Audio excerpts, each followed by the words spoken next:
Njema ambayo Mungu umekwenda kutuamsha kwa muda huu kwa ajili ya kuanza semina yetu hii, na kuomba Bwana ukaendelee kuwa nasi na pia ukaendelee kumsimamisha mtumishi wako jinsi ambavyo wewe inakupendeza.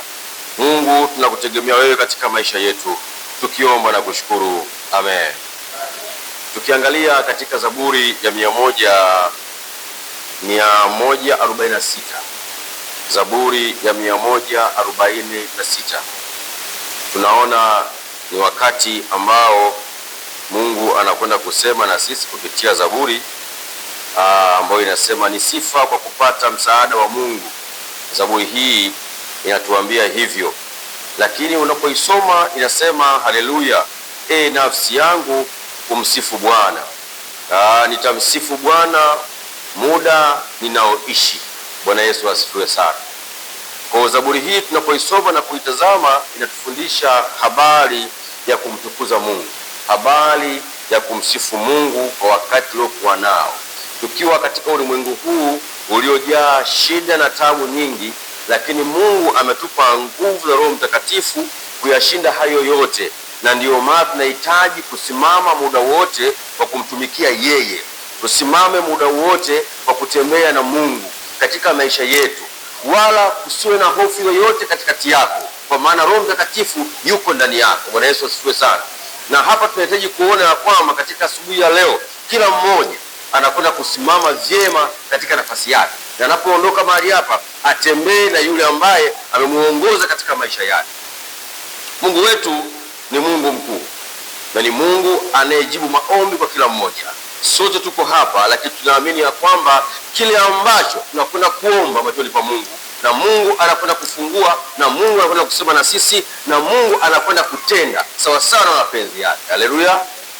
Na baada ya hapa nipende kusema tu ya kwamba semina yetu kwa siku hii ya leo ya pili imefunguliwa kwa uwezo wa Roho Mtakatifu. Bwana Yesu asifiwe sana.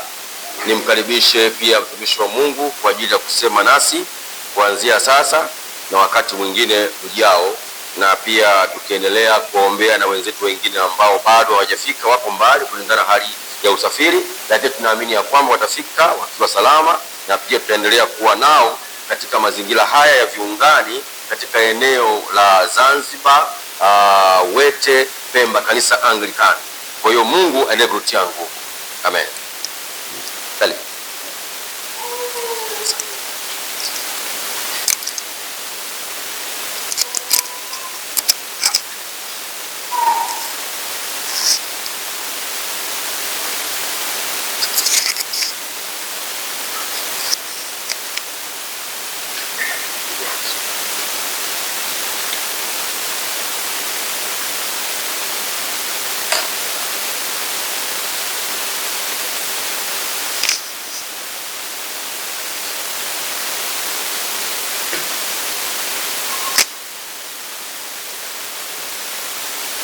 Na wasalimu nyote kwa jina la Yesu. Bwana asifiwe. Habari zenu? Mumelala salama? Asante sana. Nashukuru kuwaona kila mmoja wenu siku ya leo na kufika kwenu. Nashukuru Mungu sana. Ni nani ambao tulikuwa nao jana, au kuna mgeni ambaye amekuja leo? Kuna mtu ambaye ni mgeni? Aha, asante sana. Nakaribisha. Najua hata vile tayari kasisi Father amekaribisha, hata nami nakaribisha, na sote tunakaribishwa kwa jina la Yesu. Amen. Nilikuwa nimejitanguliza kuwajulisha mimi ni nani, na sitarudia hiyo kwa undani sana, lakini labda vile mlikuwa mmearifiwa, mimi ni mgeni kutoka nchi ya Kenya. Tuko katika umoja wa zinaitwa Afrika Mashariki, sivyo? Ya Muungano wa Afrika Mashariki, ikiwa ni wa Tanzania pamoja na Uganda na Kenya. Kwa hivyo najisikia kwamba niko nyumbani katika ndugu zangu katika ule umoja wetu wa muungano, sivyo? Asante sana, nashukuru kabisa. Kenya nimetokea sehemu inaitwa magharibi mwa Kenya. Zamani tulikuwa na mikoa, lakini wakabadilisha. Siku hizi katika katiba tunatumia muundo mwingine ambao tunaita county, lakini zamani ilikuwa ni mkoa. Kwa hivyo nilikuwa katika mkoa wa magharibi. Sasa katika muundo mpya wa katiba yetu tangu 2010 tuko katika kaunti ya Kakamega. Maeneo ya sub county inaitwa Lugari. Ni karibu na Uganda, tuko mbali na mpaka Uganda kwa umbali kwangu. Nashukuru Mungu nilitoa salamu zenu kwa kanisa letu la nyumbani ambalo ninashiriki pamoja na mchungaji wangu, kwa sababu mimi mwenyewe sichungi kanisa, nafanya kazi ya uinjilisti na utume kwa makanisa. Kwa hivyo kule niko chini ya mchungaji ambaye anaitwa mchungaji Shadrack Wemali. Sasa yeye pamoja na waumini walimtuma na salamu. Bwana asifiwe sana. Na tena nikapitia Nairobi kabla nikuje katika dhehebu letu la Redeemed Gospel Church. Kuna kanisa Nairobi, nikiwa Nairobi huwa ndio kanisa letu. Nairobi ndio mji wetu mkuu. Hapo kuna tena askofu anayesimamia eneo la Nairobi kusini, anaitwa Askofu Chavaseki. Kanisa letu la Redeemed Gospel Church Pipeline Nairobi, nimekuwa nao Jumapili, tena nao wakaniombea na wakanituma na salamu. Mnazipokea? Asante sana. Wako pamoja nasi, wanatuombea katika hizi mkutano na wameshiriki sana kwa undani na wengine kunisaidia kufika huku kwa hali ya maombi pamoja na mapato, fedha, kuchangia, kutembea, kusafiri na kufadhili mkutano. Kwa hivyo nashukuru Mungu sana kwa kujitolea kwao ili wakahusika nami ikawa na uwezo wa kufika kufanya kazi ya Mungu. Wale mlikuwa hapa niwaambia kwamba mimi ni baba na babu. Mama Mungu amemchukua, amepumzika mwezi wa 4 mwaka huu. Ni kama miezi 4 kupita alipumzika, alikuwa mgonjwa, akapumzika mwezi wa 4 na tukamlaza. Na kwa yote tunashukuru Mungu, maana alimjua Mungu kwa wokovu, na tena amehusika sana miaka nyingi nami katika kazi ya Mungu. Tulikuwa tumeoana miaka 38 na miezi 4 na siku 10 na masaa 13. Hivyo ndio ndoa yetu iliyokuwa. Akaaga mwezi wa 4 na tukamzika na tunafurahia maisha yake na huduma yake na msimamo wake. Na vile Biblia inasema kwamba wale ambao wanalala ndani ya Bwana wanapumzika na kazi zao zinawafuata. Tulijaliwa kuwa na watoto 4, wa kiume 2 na wa kike 2, na tena nina wajukuu. Nampokee salamu kwa wale wajukuu nimekuwa nao pamoja na watoto wangu ambao nimekuwa nao, wamenituma na salamu kabisa. Bwana asifiwe.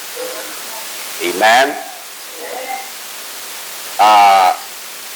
Tuko hapa kwa ajili ya kutiana moyo na kuendelea kufundishwa kuboresha maisha yetu ya Kikristo na tena kuboresha huduma yetu, kwa sababu Mungu anapotuokoa tena anatupatia majukumu katika maisha yetu ya wokovu, na tena majukumu katika huduma kumtumikia.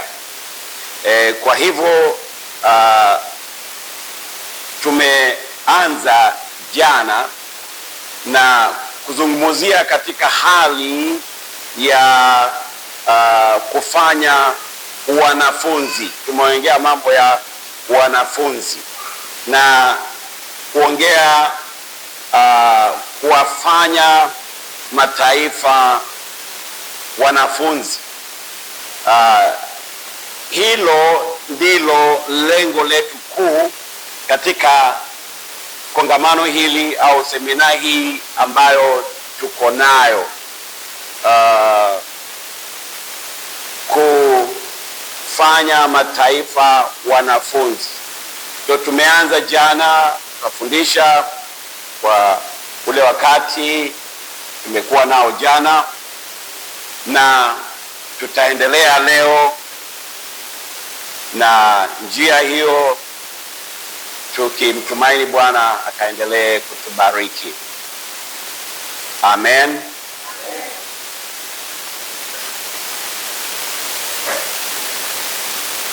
Tutafungua Biblia zetu mahali tumeanzia jana.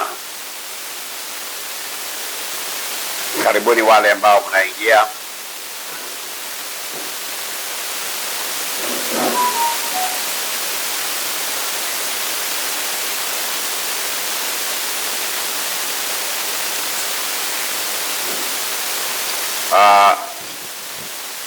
Niliwaambia tena kwamba mtanisamea na Kiswahili changu cha Kenya. Kwa mimi mwenyewe sijazoea kuhubiri kwa Kiswahili. Mara nyingi watu wananisaidia kwa kutafsiri au kufanya ukalimani mara nyingi kabisa. Kwa hivyo mkiona nina shida kidogo, mtaniwia radhi, sivyo? Asante kabisa.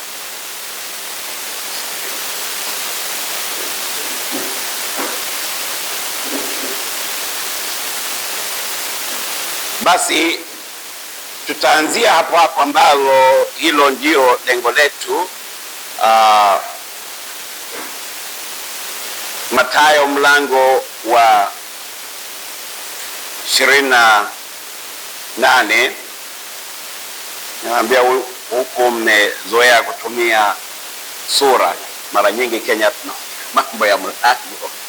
Mathayo sura au mlango 28 na mstari au aya ni 17 hadi 20.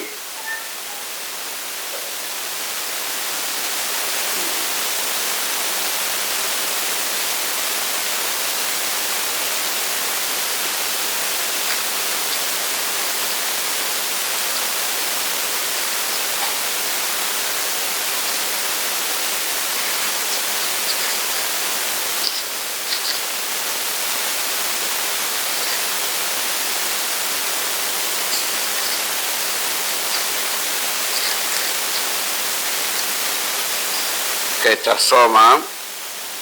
Nao walipomwona walimsujudia, lakini baadhi yao walikuwa na mashaka. Yesu akaja kwao, akasema nao, akawaambia, nimepewa mamlaka yote mbinguni na duniani. Basi nendeni mkawafanye mataifa yote kuwa wanafunzi, mkiwabatiza kwa jina la Baba na Mwana na Roho Mtakatifu, na kuwafundisha kuyashika yote niliyowaamuru ninyi. Na tazama, mimi nipo pamoja nanyi siku zote hata ukamilifu wa dahari. Tuombe. Baba, tunasema asante asubuhi ya leo kwa fursa hii na kwa siku ya leo, kwa semina tano ambao tuko nao tukiendelea. Bwana, tunaomba uwepo wako na nguvu zako kwa kila mmoja wetu. Bwana, ukaendelee kuhusika kutufundisha, fungua macho yetu ya ndani na masikio yetu ya ndani, ili ukapate kuona utukufu wako na kulisikia neno lako na sauti yako, na Bwana kuelimika, ili tuwe ni watu ambao wanajibika kwa kazi na huduma ambayo umetuitia. Naomba Bwana uweza na nguvu za Roho Mtakatifu kutusaidia katika kila hali ambayo tunahusika na semina hii. Tumeomba haya kwa jina la Yesu Kristo ambaye ni Bwana na Mwokozi wetu. Amen.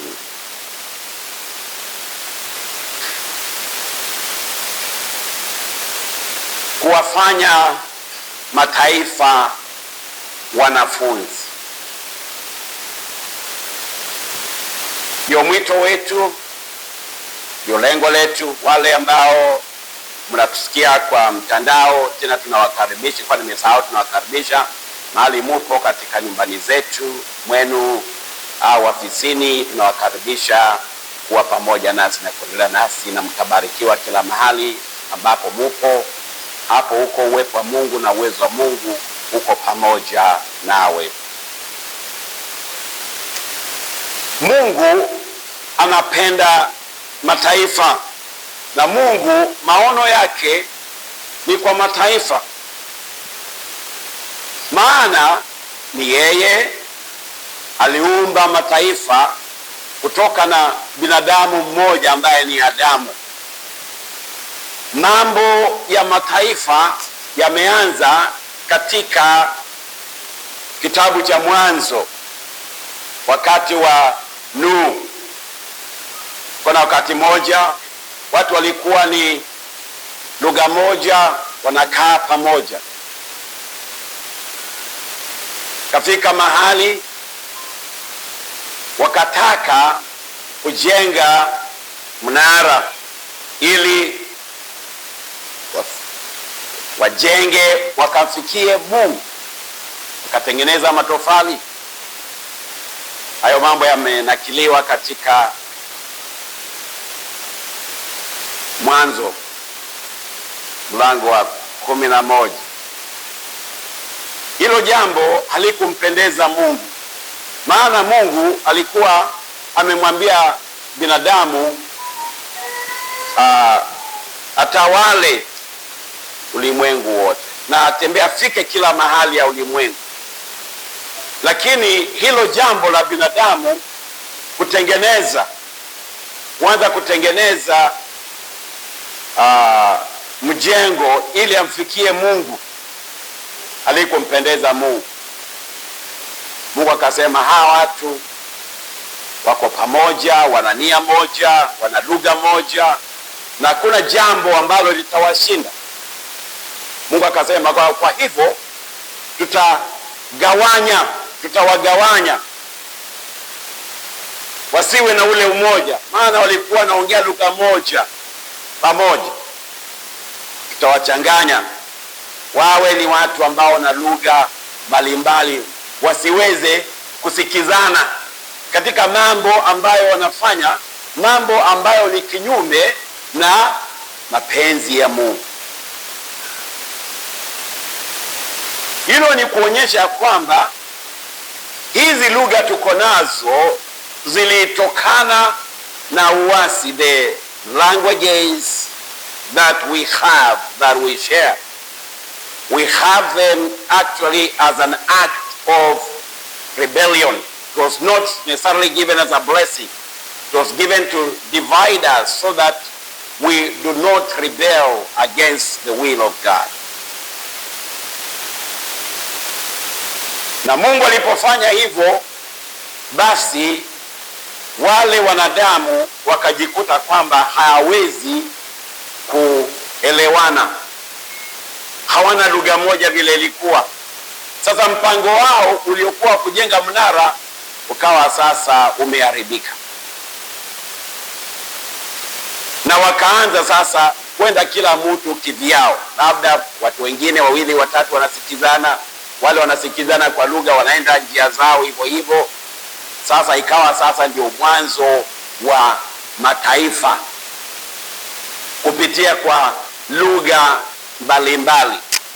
Jana kidogo nikaguzia, sikumaliza na sitarudia hapo. Jana kidogo nikaguzia ya kwamba maana ya mataifa sio vile tunayajua mataifa kama republic. What in the Bible, in the New Testament, is talking about ethnic groups, language groups.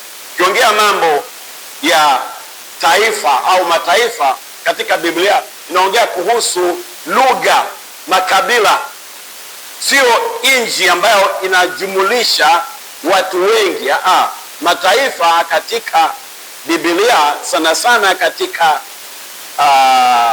Agano la Kale, la Agano Jipya ambalo limeandikwa kwa lugha ya Kiunani.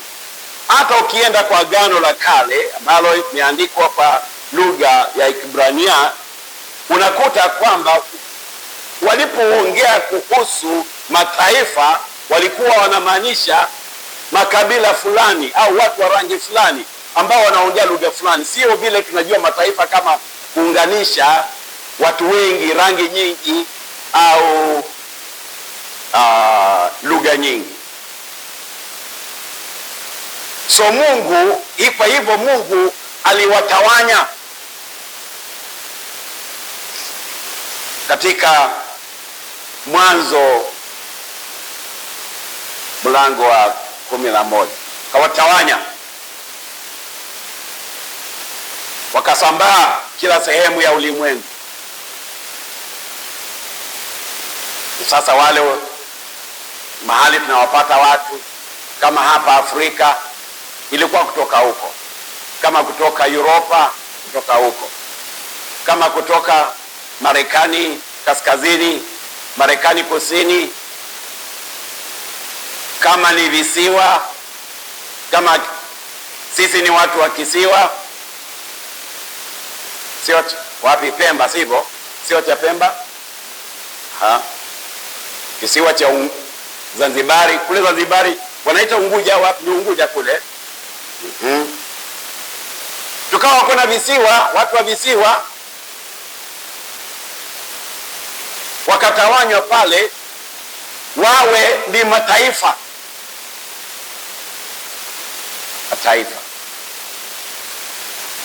Mwanzo wa mataifa ni huo, ukijulikana kabisa kupitia kwa lugha zao, kabila zao na rangi yao. Sasa tunapoingia katika Agano Jipya kwa Bwana wetu Yesu Kristo, amefanya kazi, amehudumu, amekamilisha huduma yake, kusudi lilomleta hapa kuhubiri, kuonyesha nguvu za Mungu, uwezo wa Mungu, na kufa kama dhabihu kwa ajili yetu, na akafufuka. Msalabani alisema kwamba imekwisha, it is finished. Akakata roho, kazikwa. Siku ya tatu alifufuka na wakamwona, akakaa siku 40 akitembea na wanafunzi wake, akijidhihirisha. Biblia inasema kwamba kwa ishara ambayo inathibitisha, haina makosa. He showed himself with infallible proofs. Wakamjua ni yule yule Yesu, walimfahamu, wakaona zile alama, alipigwa msumari mkononi, miguu, na mahali alidungwa na mkuki, damu ikatoka na maji. Kwa wale wanafunzi na wengine ambao walikuwa wanashaka, akawaonyesha ni yeye. Akakaa na wanafunzi hizo siku 40 akiwafundisha, na hapa tumesoma ni kilele, akiondoka baada hizo siku 40 akiwapatia majukumu ambayo hayo majukumu wale walipatiwa walitimiza yao, na mpaka imefika kwetu mahali tupo. Jukumu la kufanya mataifa wanafunzi wa Yesu, wanafunzi wa Injili, kuwafanya wakafanya kazi yao, wakafikisha mahali walifikisha. Wale walipewa nao wakaichukua, wakaifikisha mahali, wakaifikisha mpaka waleo tuko hapa, kupitia kwa imani yao na kwa kazi yao na kwa huduma yao. Na kwetu ni ule ujumbe tena unakuja, yale maagizo yanakuja ya kwamba enendeni mkawafanye mataifa wanafunzi. Jana kwa urefu nikaongea sana kuhusu mamlaka ya kufanya wanafunzi mataifa. Nimeongea hiyo jana kwa undani sana na sitarudia. I talked at length yesterday about the authority to disciple nations, because we must do that under authority, and we talked about that yesterday. Amen.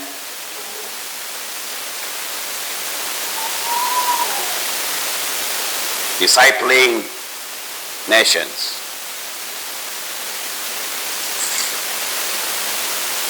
Leo kwa kikao hiki ningependa kutilia mkazo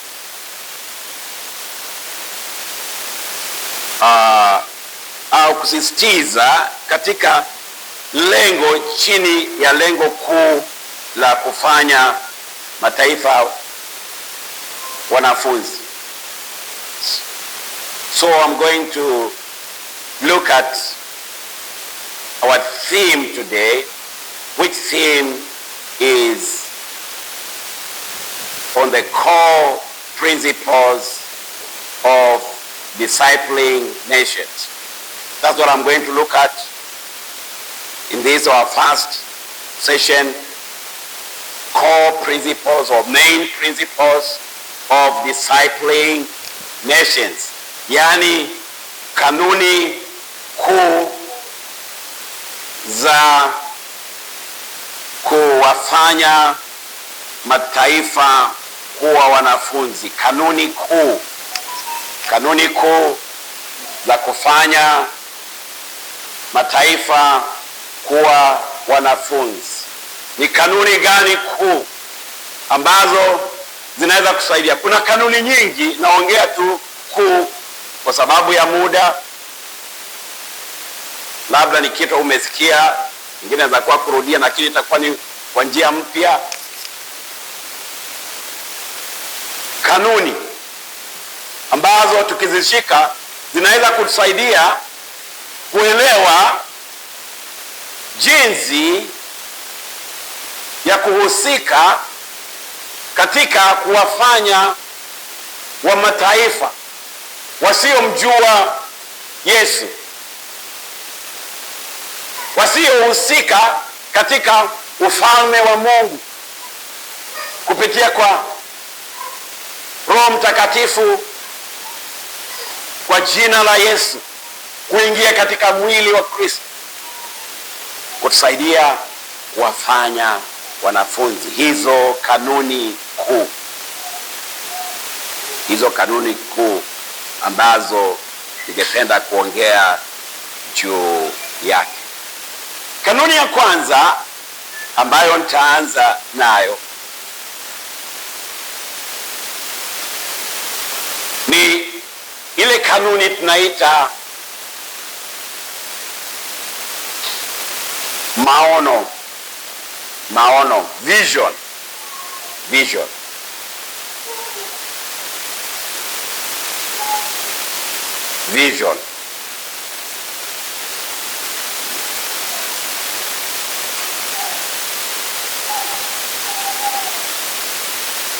Tunapoongea kuhusu maono, kujaribu kueleza kidogo maono ni nini. Maono ni kile kitu kiko moyoni au mawazoni mwa mtu ambacho kinamletea msukumo, hali unajisikia kwamba mpaka ufanye kitu fulani, uhusike katika kitu fulani, ndio maono.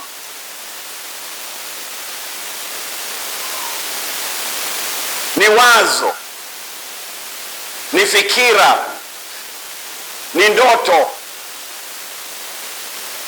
kitu umesikia au umekiona na kimekushika kabisa, unajisikia mpaka hicho kitu ukifanyie kazi, ukitimize.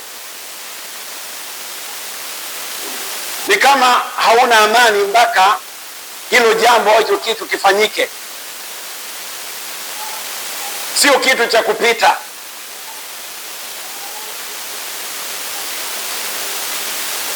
Like in English they're saying it's a burden, it's a weight on your life. It's something that stays on you, that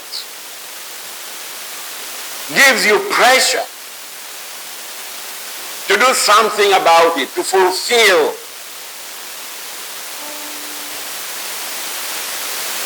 Maono. Maono ni kanuni kuu katika kufanya watu wa mataifa, wanafunzi, kuwa na maono.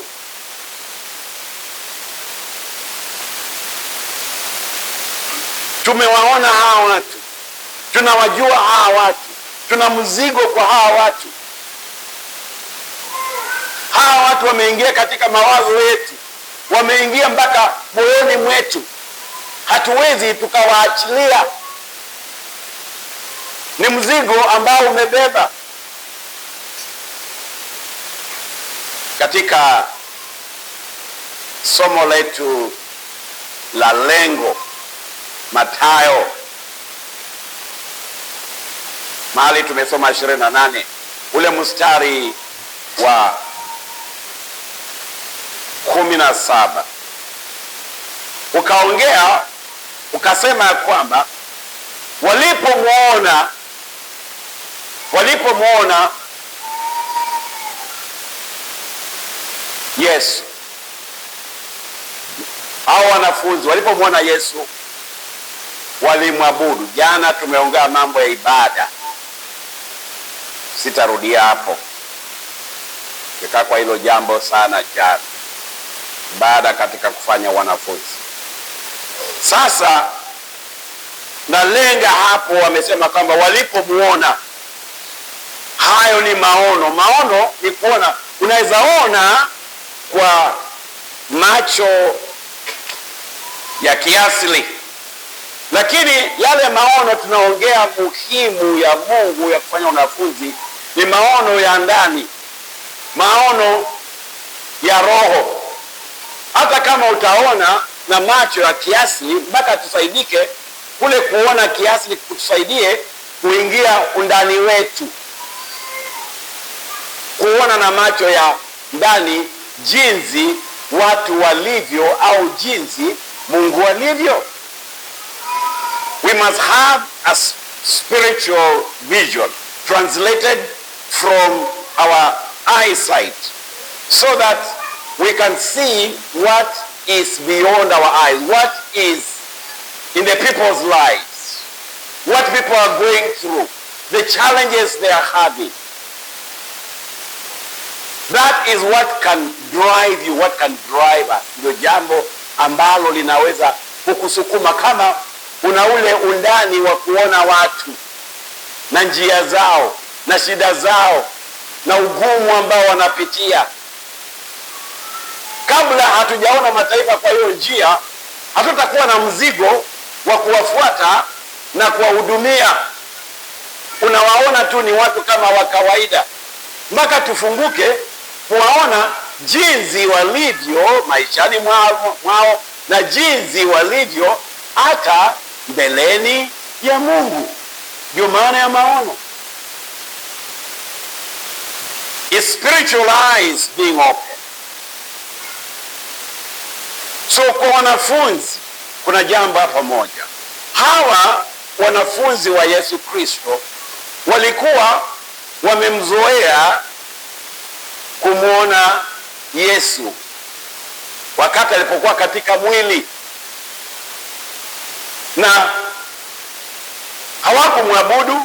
Walikuwa wanasikia mafundisho ya Yesu, anawatuma hata kazi, mara nyingi anaenda nao akihubiri, akifundisha ufalme wa Mungu, akiponya watu, viwete akiwaponya, vipofu akiwaponya, wenye ukoma akiwasafisha.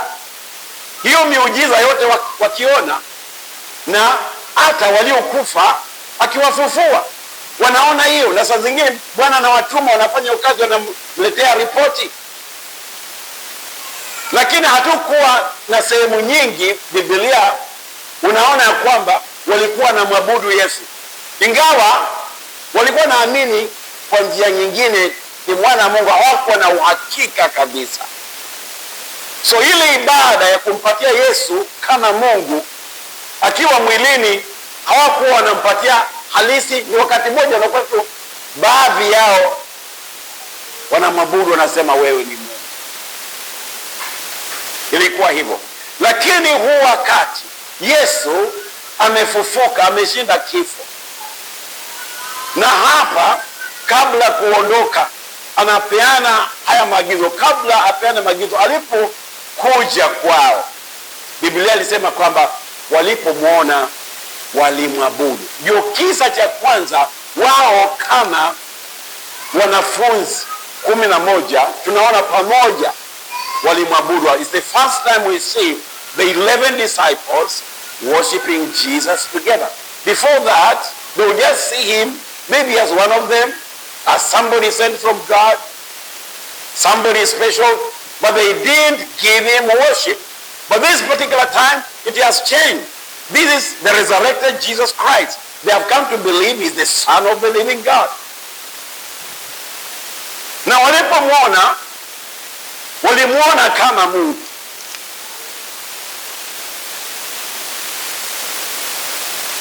Bwana asifiwe. Tunapoongea kuhusu maono, maono ya kwanza, kama tunawafikia wenye dhambi, kama tunawafikia watu wa mataifa, mpaka maono ya kwanza iwe ni maono ya Mungu, ya Yesu, mpaka tumuone Mungu, mpaka tumuone Yesu. So our first vision, as we talk about vision, our first vision, it has to be about Jesus Christ. We have to see God, mpaka tumuone Mungu, tumuone Yesu, tumusikie. Bwana asifiwe. Maana ndiye anatuagiza, maana ndiye anatutuma. Hatuwezi kuwa na maono ya watu iliyo kando na ya Mungu mpaka iwe imetokana na kumwona Mungu na kumwona Yesu. So we must have first of all a vision of the Lord, who the Lord is. Walimwona Yesu. Ni muhimu hilo jambo.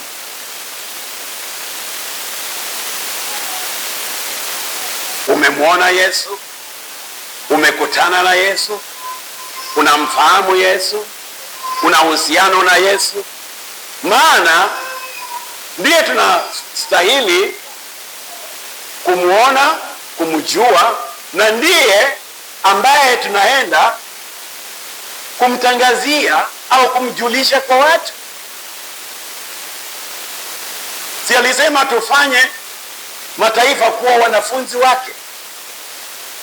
Na kama hatujamfahamu vizuri, tutawaelekeza watu kwa njia gani? How shall we direct? How shall we make them disciples of Jesus Christ without having his vision, pasipo kumjua.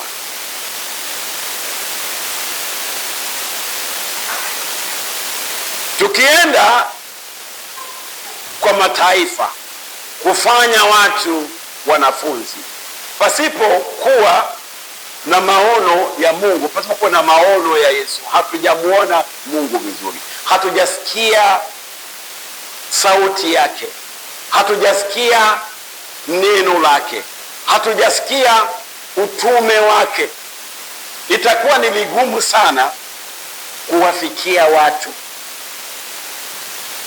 itakuwa ni vigumu sana kuwaelezea watu ni nani.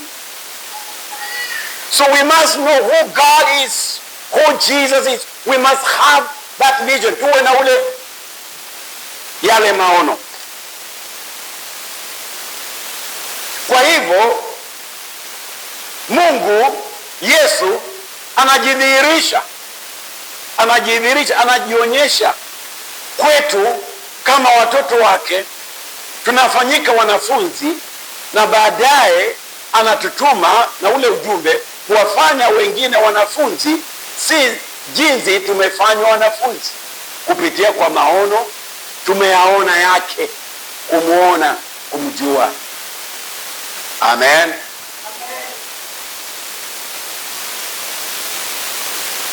Je, una maono ya huyu Mungu, ya huyu Yesu?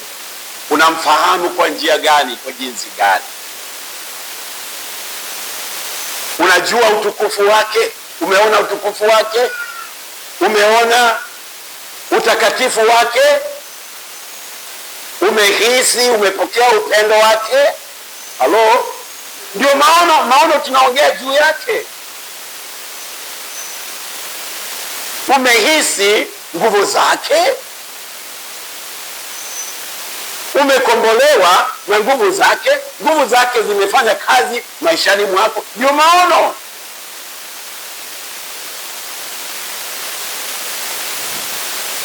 Maana itakubidi unaeleza kile ambacho kimefanyika kwako, ule ujuzi ulionao kutoka kwake, ndio unaeleza.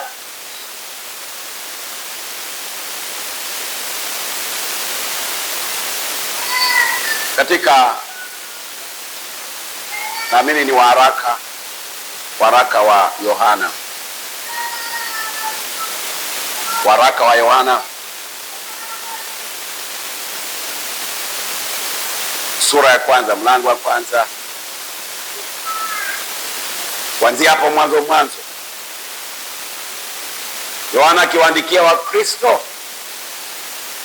akasema kwamba, kwa Kiingereza, that which has fellowship with the Father, ya kwamba kile ambacho tumesikia, kile ambacho tumeona kuhusu neno la uzima tunawatangazia, ili nyinyi muwe na ushirika nasi, na ndio ushirika pamoja na Mungu. Kwa hivyo inakubidi mimi na wewe, tukishamuona, tukishampokea, tuna hayo maono kutoka kwake, kuna ule ufunuo kutoka kwake, kuna ule ujuzi kutoka kwake. Tumemjua, amejidhihirisha kwetu, amejifunua kwetu, tuna hayo maono. Basi tunayabeba hayo maono, tunawatangazia, tunawaelezea wengine kile ambacho tumeona, tumeshika, tumeguza,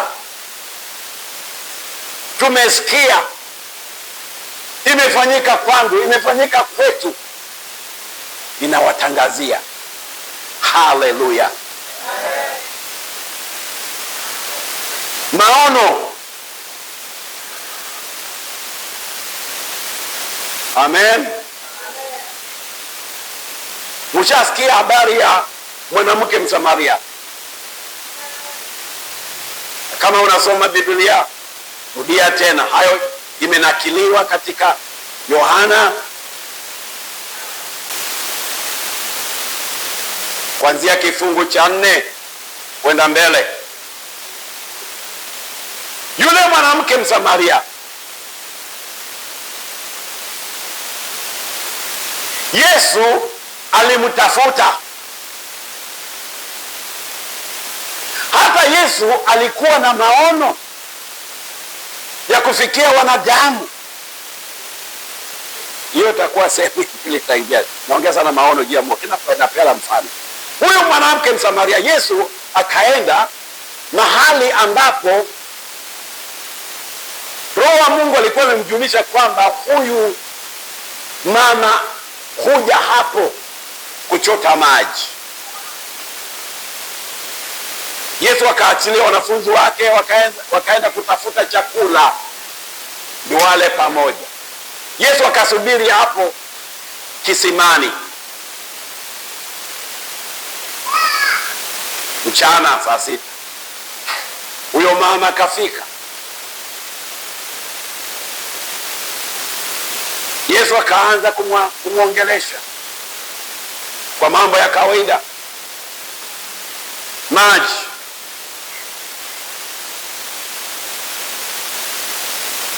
Na saa zingine sisi wa Kristo tunakosea, tunaanza kuwahubiria watu mara moja injili, dini yetu.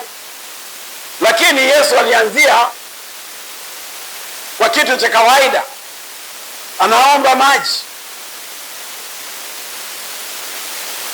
anaomba chakula, kutengeneza uhusiano, anze kuongea. Hakuanza kuuliza unamjua Mungu, unaabudu Mungu.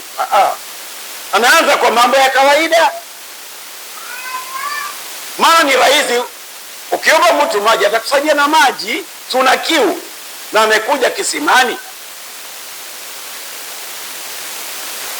Alafu tukaanza mazungumzo hapo. Mwishowe hayo mazungumzo yakaingia kwa injili. Roho wa Mungu, Yesu akiwa mwilini, Roho wa Mungu akaanza kumfunulia vitu kuhusu huyu mama. Sasa Yesu anaanza kupata maono. Sijui kama mnanisikia. Roho wa Mungu anaanza kumpatia maono kuhusu huyu mama. Sio maono ya kawaida. Kikawaida hamjui, anachota tu maji. Roho wa Mungu akaanza kumwonyesha kwamba huyu mama ana shida, amekuwa na shida maishani mwake, ana shida katika ndoa yake. Hello. Na utashangaa saa zingine Mungu atakupatia vitu vingine, njia nyingine ya kufanya watu wanafunzi, kuwaleta, sio tu kuhubiri injili, kuhubiri dini. Anakupatia njia au jambo la kawaida, mahali ambapo watu wanaweza wakaunganika na wewe na kukusikiza. Yesu, vile Mungu alikuwa amemfunulia, akamwambia enda muite bwana yako. Hiyo ni kuonesha ya kwamba Yesu hakuwa tu na tamaa, nasema Kiswahili nasema tamaa ya kutongoza mwanamke, sivyo?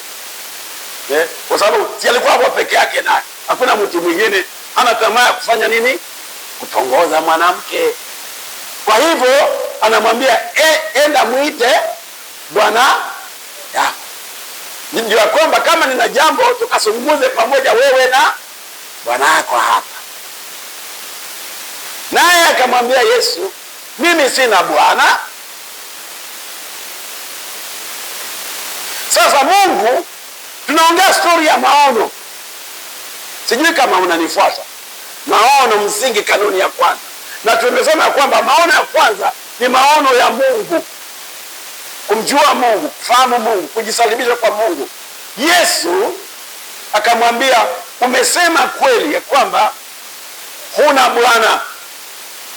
Umesema kweli hapo, kwa sababu umekuwa na mabwana 5 umeoleka mara 5 na ukafanya talaka mara 5.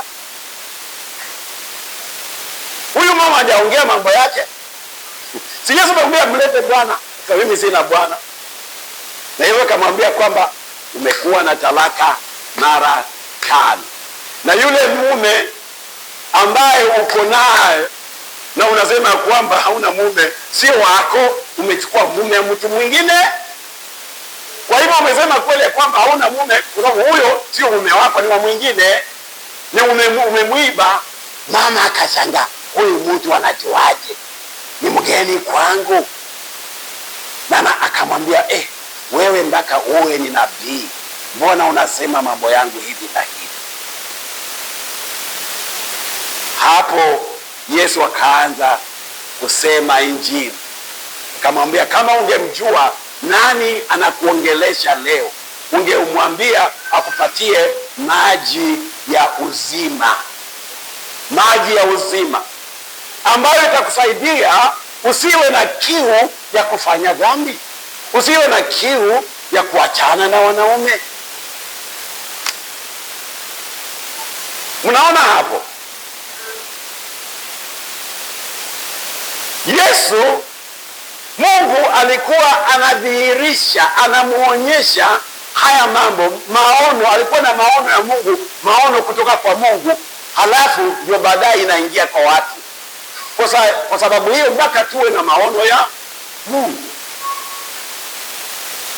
Na ilikuwa baada ya hapo huyu mwanamke alitoka, hata kaacha kile chombo, mtungi.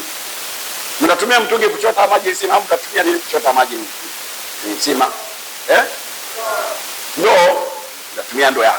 Kwa hivyo akawacha ndoo, akawacha ndoo. Hata kasahau alikuwa amekuja kuchota maji. Jambo limefanyika kwake kwa sababu amekutana na mtu ambaye ana maono ya Mungu. Hayo maono ya Mungu yameingia mpaka kwa huyu mama. Akaondoka.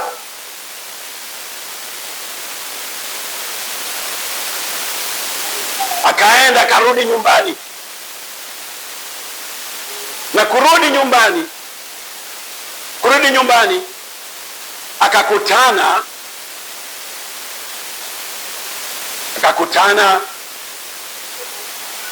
na wenye kijiji kule anakaa. Akawaita, akawaambia, njooni tuende nikawaonyeshe yule mtu ambaye ameniambia kuhusu maisha yangu yote. Come, I show you a man who has told me everything I ever did in my life. Is this not the Messiah? Is this not the Son of God? Is this not the one we have been waiting for? Je, si ndio huyu tumekuwa tukimngojea? Si ndio huyu ni Masia? Ameniambia kila kitu maishani mwangu. Na akaenda akawaita, akawaleta. In fact, naambia ni wanaume aliwaleta wengi sana. Lile jambo lilikuwa limetokea kwake, ule ujuzi, kule kukutana na Yesu na kule kumwona Yesu kukambadilisha, kukamfanya yeye kujaribu kuwafanya wengine kuwa wanafunzi, kuwaleta, kwa sababu amekuwa na maono ya Yesu. Amemuona Mungu. Huyo Mungu amembadilisha na amemwagiza kwa undani ili awaambie wenzake waje wasikie, wabadilishwe, wabarikiwe jinsi yeye amekuwa na ule ujuzi wa kubadilishwa na kubarikiwa. Maono inaanza na maono ya Mungu, ya kukutana na Mungu, kukutana na Yesu, kumsikiza, kumjua, kubadilishwa maisha yako, kujazwa na nguvu zake na uwepo wake You cannot be the same when you have a vision of this God, of this Jesus Christ. Hawezi kuwa vile umekuwa, na kitu hakiwezi kikakuzuia kwa mwito wa kufanya wengine wanafunzi. Nothing can stop you if you have had a vision of this God, if you have met this Jesus. Nothing can stop you in your desire, in your walk, in your quest to show this Jesus, to show to the nations, to teach the nations about this Jesus. Hakuna kitu kitakuzuia kuwafikia watu, kuwafundisha, kuwaonyesha njia za Mungu aliye hai, za Yesu ambaye ni Mwokozi, aliyemwaga damu, aliyetufia na ambaye anarudi kupokea walio watakatifu na kuwahukumu wale ambao wamemkataa.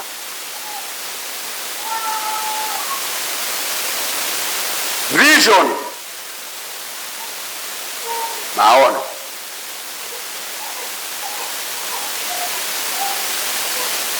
Kuna mtu mwingine Biblia nataka kuongea tena maono yake katika hilo jambo la maono.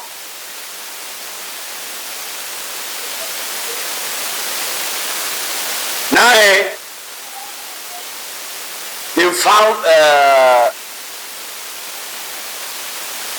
ni mtume Paulo,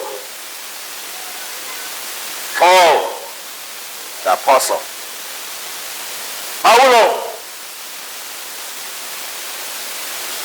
akawa ni mtu mwenye dini, mtu wa kawaida, lakini mwenye dini kali na mafundisho kali. Anasimamia dini kabisa na anaelewa mambo ya dini ya Uyahudi na itikadi zake zote anaelewa. A zealot, a religious leader, Jew, a Pharisee. Yeye ni mtu wa kulinda na kutunza dini. Haizi kubali dini haribiwe na watu hivi na hivi. Akawa katika shughuli za kuwatesa Wakristo na kuwafunga, kuwasulubisha, na kama ni kuuawa, kuhakikisha wanauawa. Ikawa ndiyo kazi yake kama Mfarisayo, na amepewa idhini, amepewa barua na makuhani makuu na viongozi wa dini. Akaenda kila mahali katika ulimwengu wa Israeli na penginepo sehemu zingine. Kulikuwa na Wayahudi wamesambaa, lakini hawatunzi, hawafuati dini, ni kama wanaharibu dini. Sasa yeye ametumwa kufanya hayo mambo, na alifanya kabisa, akapata sifa katika viongozi wa dini ya Kiyahudi. Wote wanamfahamu, wanamtuma kila mahali anaenda, iwe ni Syria, Damascus, sehemu mbalimbali. Anawatafuta wale ambao wanaharibu dini, wamepotea kutoka kwa dini na maandiko maalum ya Uyahudi. Ni yule Paulo alihusika katika hali ya kumtupia mawe Stefano, akauawa kwa sababu alikuwa anahubiri nje au kinyume na dini yao ya Kiyahudi. Naongea juu ya Bwana mwingine ambaye ni Yesu Kristo, mfalme mwingine, njia nyingine ya wokovu ya kumwaga damu, mwana wa Mungu Masia. Yeye akawa ni msimamizi wa wale walitupa mawe akachukua nguo zao, akawashika mizigo yao, wakatupa na wakamoa, akiwagiza kama shabiki awashabikia kwamba mpigeni, tupeni mawe. Sio jambo rahisi kuhubiri na kutupiwa mawe. Mimi sijatupiwa mawe, lakini nimetupiwa mayai yaliyooza. Nimetupiwa nikihubiri sehemu karibu kule pwani ya Mombasa, Malindi, mwaka wa 1994 kwa katika stadium, Malindi Stadium, nikihubiri. Wale ambao hawakupendezwa, Waislamu wa Somali jana wakatupia mawe, sio mawe, mayai nioza. Tunahubiri kwa siku sita na tuliendelea, lakini Stefano alitupia mawe akauawa. Paulo akishangilia, akiwashabikia, akiwa kama kiongozi, na ilifanyika hivyo. Lakini wacha tuone jambo ambalo lilitokea kwake. Hebu angalia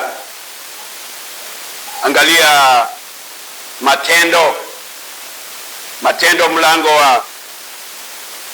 wa 9. Tunaongea kuhusu maneno. Matendo mlango wa 9.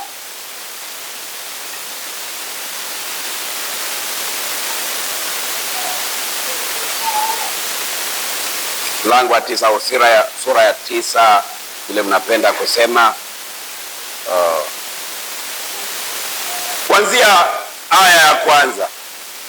Nasema kwamba lakini Sauli akizidi kutisha na kuwaza kuwaua wanafunzi wa Bwana, akamwendea kuhani mkuu, akataka ampe barua za kuenda Dameski zilizoandikwa kwa masinagogi, ili akiona watu wa njia hii, wanaume kwa wanawake, awafunge na kuwaleta Yerusalemu. Mambo ya watu kuteswa na kuwindwa na kupigwa kwa ajili ya imani haijaanza karne hii au mwaka huu. Ni jambo ambalo limekuwa kwa Wakristo wa kwanza. Halo, tuelewe. Kwa hivyo ikifanyika kwetu, ikifanyika kwako, ujue ni jambo limekuwa tangu awali, na tukajifunze walifanya nini wakati huo. Walikuwa wamebanwa, wanateswa, watu wamepewa barua, wamepewa idhini ya kuwafunga. Nikishikilia hapo, nakumbuka nikiwa kijana, kama nimeanza kuhubiri nikiwa kijana wa miaka 21 baada ya shule, mwaka wa 82, kuhubiri kule vijijini kule nimezaliwa. Watu wa dini ya makanisa hawakupenda kuhubiri kwetu kama vijana. Tunahubiri hadharani, mikutano nyumba kwa nyumba na hadharani, mikutano ya hadhara, tunaombea watu, Mungu anafanya miujiza. Wakachukua majina yetu, wakaandika chini, wakapeana kwa chief. Huku mna chief na machief, kuna watu wanaitwa chief, sijui kwetu kuna watu wanasimamia. Sasa ukitoka kwa kama mkuu wa mkoa, unakuja kwa mkuu wa wilaya, siku hizo unakuja kwa dio yule anasimamia kama tarafa au nini, na tarafa anasimamia pale, ambao unakuwa chini, yule ako katika anasimamia vijiji mbalimbali, vijiji kama villages hivi, anaitwa kama chief. hiyo ndio mamlaka kutoka juu inashuka hapo, inaitwa chief. Alafu wanakuwa na assistant anasimamia labda vijiji fulani fulani, alafu unakuwa na mzee wa mtaa. Ndio ulikuwa mpangilio. Sasa yule alikuwa anaitwa chief, assistant chief, mdogo wake wa chief, simamia maeneo kubwa. Akapewa majina yetu kama vijana, na akaenda kwa kijana mmoja ambaye tulikuwa pamoja naye, akamwita yule kijana pamoja na mama yake. Huyo kijana baba yake alikuwa ameaga, so alikuwa ni mama ni mjane. Akamwita kijana akamwambia, kwa nimepewa ripoti yenu na makanisa ya kwamba nyinyi mnahubiri na kufanya mikutano ya hadhara na mnahubiri mambo ambayo hayakubaliki na makanisa ya huku, na sisi tulipokuwa katika makanisa tunahubiri tu nje, kusaidia watu waokoke, watoke kwa dhambi, wagonjwa tunawaombea. Sasa huyo kijana akaambiwa na chief na kuambia kwamba usiende katika hiyo mikutano. Akaonyeshwa majina, na baadaye alikuja kwangu akanionyesha, akasema kwa hiyo majina niliona jina lako ndio lilikuwa la kwanza katika hayo majina. Na chief amesema kwamba nikionekana katika mkutano nitashikwa pamoja na nyinyi, kwa sababu alikuja kunionya mimi na mama yangu nisikuje katika mkutano. Amekuja kwetu na niambia, nikamwambia ndugu yangu, mimi nitaenda, kama anataka kunishika wanishike. Halo. Sasa ndio tunasema kwamba huyu Paulo alikuwa na barua, amepewa barua na makuhani makuu ili kuenda kuwashika wale ambao wanaamini kinyume na dini ya Kiyahudi, yani Judaism. Na akafika mji wa Damascus, alikuwa anaelekea mji wa Damascus, na alikuwa amefika karibu mlangoni au malangoni ya mji huo.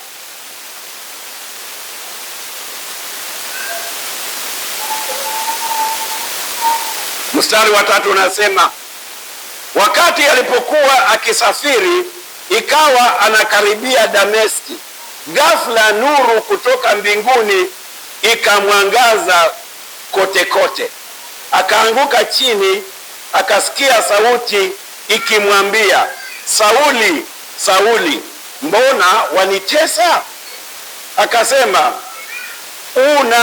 nani wewe Bwana?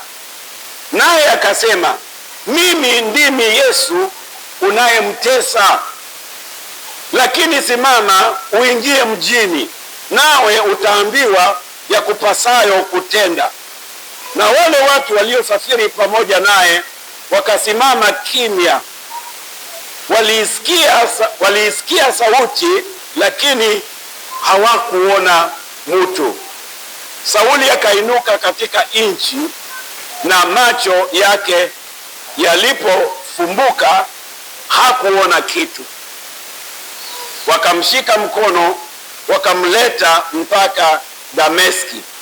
Akawa siku 3 haoni hali na tena hanywi. Maono. Huyu mtesi wa Wakristo ana idhini ya kuwatesa Wakristo katika hizo harakati za kuwatafuta wale Wakristo wanafunzi wa Yesu ili wasulubishe, awatese. Akakutana na Yesu. Maono, tunaongea juu ya maono. Akakutana na Mungu. Yesu akamuuliza, mbona unanitesa? Maono. Akamuuliza, wewe ni nani? Yeye akamwambia, mimi ni Yesu ambaye unamtesa. Na ni vizuri kuelewa hapo ya kwamba watu wanapomtesa muumini, wanapomtesa Mkristo, wanapomsulubisha, wanapomuua, wanamfanya hivyo Yesu. Sio tu wewe, ni Yesu. Yesu alimuuliza, mbona unanitesa? Why are you persecuting me? Ujue ya kwamba katika hali unapitia, hata kama ni uchungu. Wakati Paulo alikuwa anahusika na kumuua Stefano, hakuwa tu anamuua Stefano, anamuua Yesu. Na kweli unaweza kumuua Yesu, unaweza kumuua Mungu? Hawezi. Ndio sababu hata Stefano katika kule kufa alikuwa anasema kwamba akimpiga mawe akasema kwamba mbingu zimefunguka, namuona Yesu akiwa katika mkono wa kuume wa Baba, na akaenda. Mbona unanitesa? Kwa hivyo nasema kwamba Paulo alikutana na Yesu maono, akamuona Yesu, akabadilishwa, akauliza wewe nini? Mimi ni Yesu ambaye unatesa. Akamwambia amuka, uingie mjini, utaelezwa yale ambayo yatafuata. Maono. So vision is very important in our job, in our ministry of discipling nations. We must have a vision. The first vision begins of seeing God, of meeting Christ, of knowing Christ, kumjua Yesu, kumjua Mungu. Mungu amekutokeza, unamfahamu. Hilo jambo linakufanya hauwezi ukatingika. Ukikutana naye vizuri, ukimjua sawa sawa, haijalishi utapitia nini, unafahamu yule ambaye amekuita, umemuona, una ujuzi, mnafahamiana. Haleluya! Hakuna kitu kinaweza kikakutenganisha. Hakuna shida, hakuna mauti, hakuna mapepo, hakuna nguvu za giza, hakuna wanadamu wana uwezo, wana njia ati wanaweza wakakushinikiza ukatoke kwa njia. Utakuwa na msimamo kukaa maishani mwako kama Mkristo, hauna aibu, hauna uoga. Haleluya! Kwa sababu una maono yake, umekutana naye. Maono. Haleluya! Tutapata break. Hebu tusimame, alafu tutakuja tuendelee. Tunyoshe mikono yetu mbele za Mungu tukisimama.